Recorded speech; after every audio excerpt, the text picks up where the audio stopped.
Драги мои пријатели и пријателки, толку сме забрефтани во кампањава, мислиме дека светот е само Македонија, неколку градови, дека само партиите и нивните случувања. Се запалила, не знам, универзална, фатиле новинар со револвер, го апселе праведно, неправедно и така натаму, и тоа се некој расправи. Во суштина, може би некој ќе рече, види, демократски процес е, битни работи се, знаеш, случки се во општеството. Од друга страна, дечки, ја стварно сакам да најдам модус дека е ова клучно за нашата екзистенција, бидејќи секогаш кога треба нешто да го анализирам, треба да го анализирам низ мојот личен живот. Како јас ке живеам? Затоа што е поинакво времето. Знаете, моите предци, кога се не чинело, пукало филмот земање пушката и идење во планина. Но денес не се иде во планина. Фала Богу на нивните жртви, нека им е вечна слава, токму заради нивните жртви денеска ние не мораме да идеме во планина. Но можеме да се бориме. Можеме да се бориме. И најлесна борба е на гласање. Заокружиш и го ништиш со нула. Исто како да си го екзекутирал со куршум меѓу чело. Не си починил убиство, не си направил греф пред Бога, ама си го елиминирал противникот. На честен начин, едноставно твојот глас не сакам. Битката не се води само во Македонија, битката се води на повеќе места во светот, а клучното место во овој момент се Соединетите Американски држави. Она што ќе се случи со Америка, ќе има силен оддек на релациите меѓу државите во светот во наредните години. Ако победи Доналд Трамп побара силна и голема дисциплина од членките на НАТО. Прво, да плаќаат.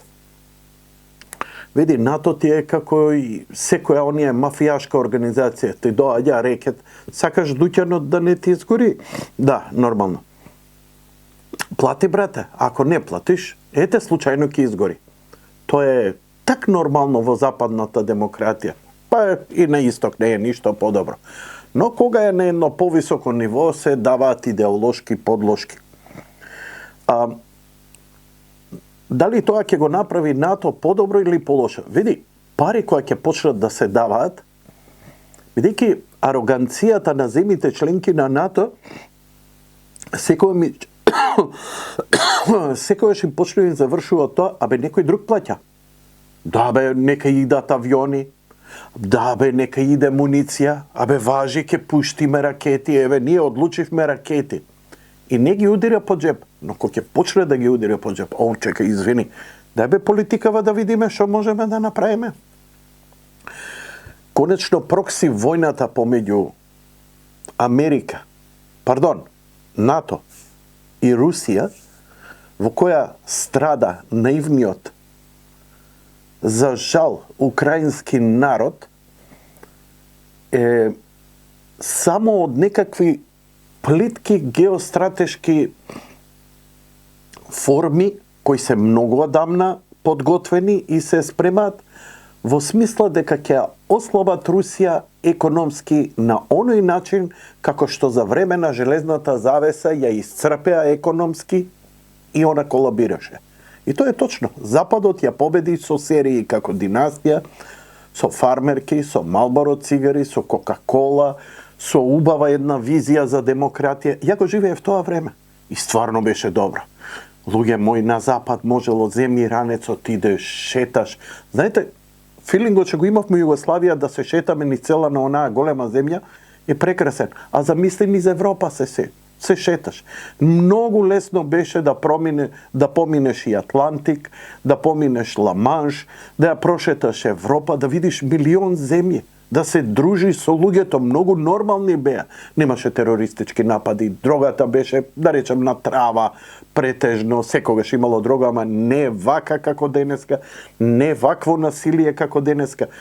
И тоа е се нешто смислено, не е тоа некој природен процес на демократијата, ете дозволуваме, па тоа се негативностите. Луѓе, контролирањето на дрогата потекне уште во 60-тите години, кога најголемото религиозно движење битничко хипи, кои луѓето рекоа не сакаме систем, не сакаме војна и сакаме кон враќање на вредностите на Христос. Долгата коса и брадата беа само одраз да личат на Христос. Сакајте се, љубов, тоа се пораките религиозни. Кога видо овие, чекај, готово, па не купуваат, потрошувачко општество ќе подриваат, па не идат у војна, па против војна се, им джитна дроги, им джитна перверзии и ние денеска, па и вие, искрено верувате дека се тоа, не знам, сексуално девијантни наркомани. Ете, најкратко да ви ги опишам. А едно од најпозитивните и најсилните движења што современата цивилизација ги имала, кои проповедале мир и љубов. И не биле секта, и не биле против религија, и не биле против општеството. Напротив.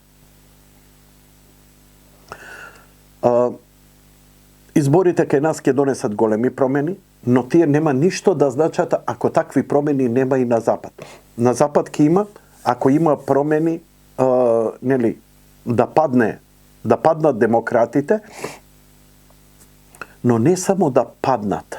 Што со те, гледате, и кога беше Трамп, демократите беа силни, нивните фондови беа силни. Сега е шансата да паднат, бидејќи сите оние компании кои силно инвестираа во тоа така наречено woke, LGBT, не знам и така натаму, маргинално, се што беше насочено против нормалниот човек, против семејните вредности, против она што е повеќе мината, ги вреднуваат како цивилизацијски, религијски, хумани вредности, да се маргинализираат на неколку групи кои треба да глумат жртви.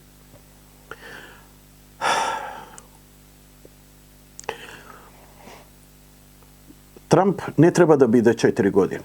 Трамп може да биде и 2 години и нека се тргне. Важно да ја направи промената. После него да дојде Десантис, да дојдат други републиканци, во меѓувреме да се исцеди онаа баруштина кај демократите од нивни исперверзирани умови, кои буквално се што направија е против човештвото. Надеж има. Надежта, за жал, како и колку и да сакате, не е Русија и Кина, туку е Америка. Позитивната работа и промена на Америка ќе се одрази низ цел свет. Низ цел свет. Затоа што утре кога ќе дојде промената во Русија, кој ќе го наследи Путин? Нема наследник. Дали разбирате, не се знае што ќе биде со Русија. И затоа они сакаат да го срушат, затоа што Путин, таквите лидери не создаваат своји замени. Но ако има овде власт на Запад, која е демократска, која ќе поддржи процеси, но која нема да турка перверзњаци, идиоти, дебили, ретарди, како кај нас, таа промена, таа смена на генерации ќе биде добра. Истото важи за Кина, истото важи за Индија, истото важи за целиот свет. Но, најголемата енигма ќе биде, не е Русија проблем. Не е ни Америка толку проблем. Проблем е Кина. Никој не знае што е идејата на Кина. Никој не знае кои се крајните цели на Кина и како тоа ќе го направи. Она е сега миролюбива, она сега вложува, она сега инвестира, она расте, она обединува. Но знаете како, големиот джин не знаеш што ќе биде утре. Имаме проблем со американци, имаме, ама бар знаеме со кого си имаме, знаеме каде име, знаеме кај име болната точка, кај име јаката точка. Кинезите се сосема друга приказна. Финалниот конфликт, го кажав ова 10 пати, ќе го повторам. Ќе биде помеѓу Кина и Америка, а не Русија, не Индија. Се е тоа споредно се игра играта. Дали ќе биде тригерот Тајван, ќе видиме, и тоа многу брзо ќе видиме. А тоа отприлика се во Кво Вадис, во ова моје издание на Единствена Македонија и што да ви кажам, се гледаме следниот пут, едноставно моја препорака е читајте, не маргиналци, не оние теоретичари на заговори. Верувајте, сите ние сме аналитичари, само дали сме начитани и дали имаме време да перцепираме правилни и добри податоци, а не податоци маргинализирани, како што мене ме труеја последниве 20 години. Јанко, до година доларот умира. Јанко, до година Америка се распаѓа. Јанко, до година Тексас се оцепува граѓанска војна. Ништо од тоа не се случува. Затоа што други се плановите. Затоа што кога ќе видите на YouTube и кога ќе ви речат така е, токму тоа нема да се случи. Бидејќи теоријата на заговор не е да скрие. Теоријата е да ви даде лажен податок, да немате појма што се случува. Го насети некој, ја насети некој короната? Каква игранка ви направија пред нос? Ама очигледно ние и вие, и јас, вие немаме капацитет уште тоа бунтовништо и гнев да ние го притиснавме, го заборавивме. Дали сте свесни каков паноптикум ви направија? Во што ве турија? Каков експеримент врз вас направија? И вие се чудите дека утре ќе можете да спречите глобална политика? Да, можете. Ако соберете храброст, излезете на избори и кога ќе видат дека им паѓа поддршката, ќе мораат да ги менуваат или напуштаат плановите. Колку и да има заговори за големи работи, сето тоа мора да има поддршка во базата. Ние наивно верувавме во дека Килиманџаро ќе нема снег, нели? Деноиве е најтопло во историјата. Се виделе Килиманџаро 2005, Ал Гор излезе и вика Килиманџаро за неколку години снег нема да има. 2024 Килиманџаро, планината во Африка, со вечниот снег, се уште има снег. Се е манипулација. Остајте ги, нека мислат дека ве манипулираат. Вашиот удар ќе биде кога ќе гласате токму против овие структури. Кво вадис? Таму одиме.